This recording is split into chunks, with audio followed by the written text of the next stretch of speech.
Welcome back, dear listeners, to the 10th episode of Tales Plus. Last time we left the fisherman in a dangerous standoff with the fearsome Ifrit. Using his wits, the fisherman asked the Ifrit a clever question that could turn the tide in his favor. I've been on the edge of my seat since the last episode. The fisherman's quick thinking might just be the key to surviving this encounter. But will it work? I need to know if he outsmarts that vengeful Ifrit. Well, you're about to find out. So, to all our listeners, settle in and let's dive right back into the fisherman and the Ifrit. The fisherman looked at the Ifrit, pretending to be skeptical. How did you fit into this small jar? It's so tiny, it couldn't even hold your hand, let alone your entire body. You don't believe me. I was inside that jar. Ha! I'll never believe it unless I see it with my own eyes. Softly, teasing suspense. The fisherman watched as the Ifrit prepared to prove himself, a clever plan already forming in his mind. The evil spirit shook and turned into a vapor, swirling and condensing, as it flowed little by little back into the jar. The moment the last wisp of smoke disappeared, the fisherman acted quickly. He grabbed Solomon's leaden cap with its seal, slammed it onto the jar's mouth, and sealed it tightly shut. Now, it is you who must choose your death. My God, I will throw you back into the sea where you came from, and I'll build a warning for all who pass here. I'll tell them, beware of fishing in these waters, for they house an Ifrit who offers only a choice of deaths to those who free him. When the Ifrit realized he had been tricked and saw that the seal of Suleiman prevented his escape, his tone changed. I was only joking with you, fisherman. Let me out, and I'll do you no harm. Joking? You lie. You had no intention of sparing me. Now you will pay the price for your cruelty. The fisherman hoisted the sealed jar and began walking toward the seashore. The Ifrit called out from within, his voice growing more desperate. Wait, please, fisherman. What do you plan to do with me? I'll throw you back into the sea, where you'll remain until Judgment Day. Did I not ask you to spare my life, so that God might spare yours? Yet you ignored my plea, and sought only to harm me. Now, God has delivered you into my hands, and I am cleverer than you. Hearing this, the Ifrit softened his voice further, trying to sound reasonable. Wait, fisherman. Open the jar, and I will bring you great riches and blessings. Enough of your lies, you cursed one. My dealings with you remind me of the tale of the wazir of King Yunnan and the Duban. And who were the wazir of King Yunnan and the sage Duban? What was their story? Know that in days long past, a great king named Yunnan ruled over the city of Furs in the land of Rome. He was a powerful and wealthy ruler with armies and allies from across the nations of men. But despite his strength, the king suffered from a terrible affliction. His body was ravaged by leprosy. No doctor, healer, or wise man could cure him. He tried every potion, powder, and ointment, but nothing worked. The best physicians of his kingdom failed to ease his suffering. One day, a renowned healer arrived in the city. His name was Duban, a sage well versed in the art of healing. He was an older man, learned in the knowledge of many cultures. He had studied the great books of the Greeks, Persians, Romans, Arabs, and Syrians. Duban knew the secrets of the stars and the intricacies of medicine, both its theory and practice. He was skilled in identifying the benefits and dangers of every herb, plant, and root. His understanding of healing was unmatched, and his wisdom extended to every branch of science and philosophy. Not long after arriving in the city, Duban heard of King Yunnan's affliction and how none could cure him. The sage spent the night in deep thought, devising a plan. When dawn broke and the sun painted the sky, Duban dressed in his finest robes and made his way to the palace. He approached the king and bowed low before him. Then, in the most respectful language, he introduced himself. My king, I have heard of your illness and the suffering it has caused you. I know how many physicians have tried and failed to cure you. But know this, I can heal you without making you drink a single potion or apply a single ointment.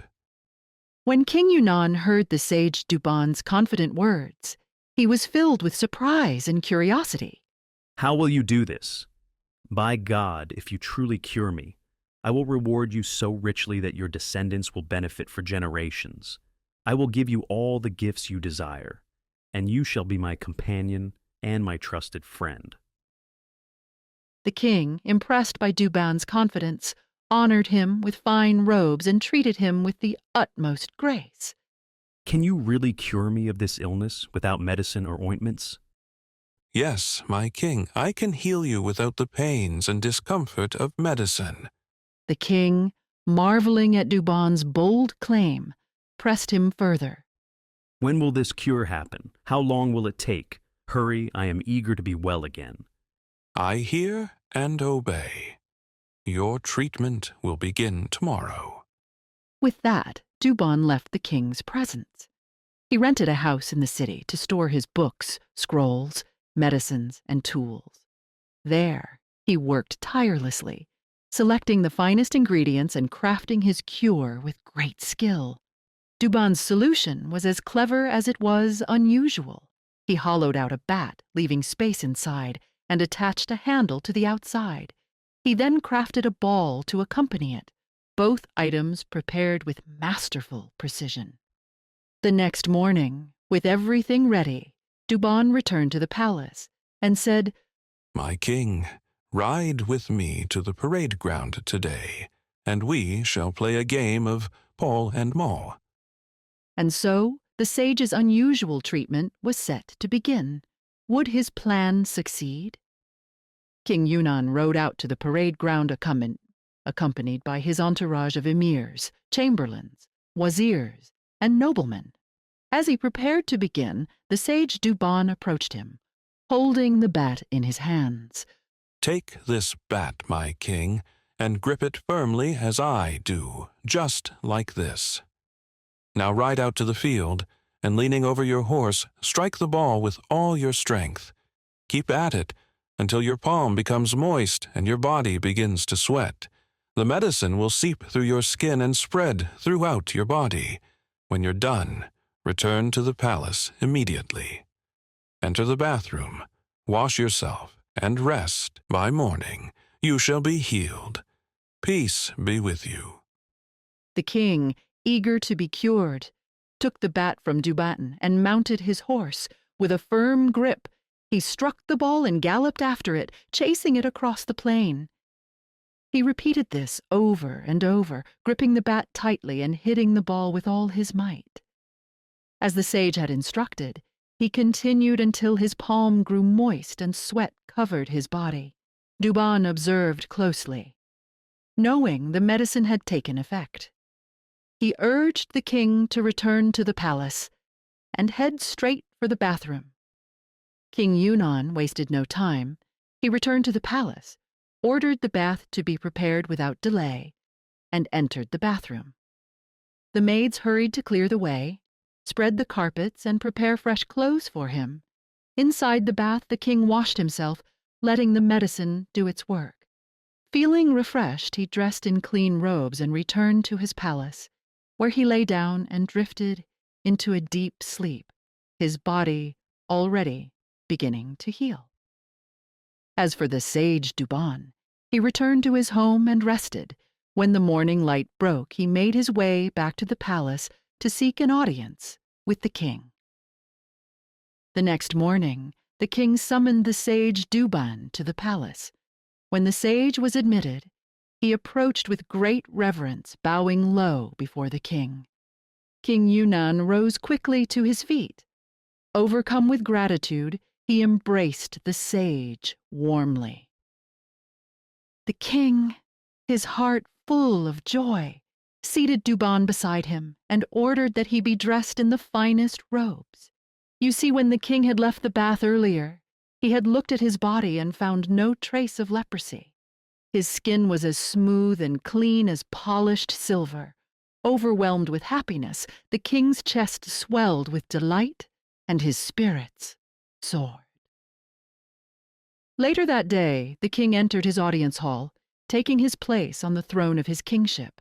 His chamberlains, grandees, and all the nobles of the court gathered to see him, and among them was the sage Duban. When the king saw Duban, he rose from his throne to greet him with honor and seated him at his side. Food trays piled with the finest delicacies were brought in, and the king and Duban dined together. The sage spent the entire day in the king's company, enjoying his hospitality. When nightfall came, the king presented Duban with 2,000 gold coins, a fine robe of honor, and a host of other lavish gifts. He even sent Duban home on one of his own prized steeds. After Duban departed, the king expressed his amazement at the sage's skill, marveling at the cure. This man healed me from the outside without using a single ointment or potion. By God, this is incredible. Such skill deserves to be honored. I will make him my companion and friend for the rest of my days. The next morning, the king, still filled with joy, returned to his throne. His court gathered around him, as was customary, with the emirs and wazirs seated to his right and left. When the king asked for Duban, the sage came forward and bowed low before him. Once again, the king rose to greet him warmly, invited him to sit by his side, and dined with him. As the evening drew near, the king gave Duban 5 robes of honor and 1,000 gold coins as a token of his gratitude. The next morning, the king went to his audience hall, where he was surrounded by his lords and nobles, chamberlains and ministers, like the white surrounds the black of the eye. But among his ministers was one whose presence was as ill-omened as his heart was envious. This minister was unsightly, ungenerous, and filled with malice. When he saw the king favoring the sage Duban, giving him gifts and placing him near his side, the minister's heart burned with jealousy. As the wise say, envy lurks in every heart, power reveals it, and weakness conceals it. The minister approached the king and bowed low before him. O king of the age, you have raised me with your generosity, and I owe you everything. I have advice to offer, advice so weighty that if I withhold it, I would be no better than a liar and a fraud. May I speak freely? The king, troubled by the minister's words, leaned forward and asked, What is this counsel of yours? O great king, the wise have said, whoever ignores the consequences of his actions is no friend of fortune. I fear you have taken a dangerous path. You have shown excessive favor to a man who may seek the ruin of your kingdom. This man is your enemy. Though he hides his true intentions well, you have honored him beyond measure and made him an intimate. But I fear for your life. The king's face darkened with worry as he listened to the minister's words. Whom do you suspect? To whom do you refer? If you are unaware, then allow me to enlighten you. I speak of none other than the physician Dubat. Wake up and see the danger before it is too late. When the minister finished his envious words, the king replied with indignation, defending the sage Duban. Fie upon thee! This man is my true friend, favored above all others. He cured me with nothing more than something I held in my hand. He healed my leprosy, a disease that baffled every physician. A man like him cannot be found in these days. No, not in the whole world from the furthest east to the farthest west. And yet, you dare speak such vile accusations against him? From this day forward, I grant him a fixed salary of 1,000 gold coins every month. Were I to share my entire kingdom with him, it would still be too little to repay him for what he has done. I can only assume your words are born of envy and jealousy, just like the tale of King Sindibad. It seems like the king of Roum is smart enough to recognize the wazir's jealousy. It's refreshing to see a ruler who doesn't blindly trust every word of his advisors. True, he was wise to defend Dubon, but we'll need to stay tuned for another night to see what happens next. Will the wazir manage to poison the king's mind further? Or will the sage Dubon prove to be something more, perhaps even someone with hidden powers? Who knows? Maybe he's some kind of Jinni or possesses dark magic. That's an interesting theory. And don't forget, this whole tale is being told by the fisherman to the Ifrit. What if someone in this story, maybe even Duban, isn't being entirely truthful? After all, the Ifrit didn't exactly have the best track record for honesty either. Exactly. So, what's the truth and what's a lie? We'll just have to wait and see as the story unfolds. Because just as Shahrazad reached this point in the story, she stopped and said, "If the king permits, I will tell the continuation of the story tomorrow night." King Shahryar, though eager to hear the rest of the tale, decided to wait, and so they rested together through the night until dawn broke. That's all for tonight, dear listeners. Until the next episode, remember, don't trust anyone blindly.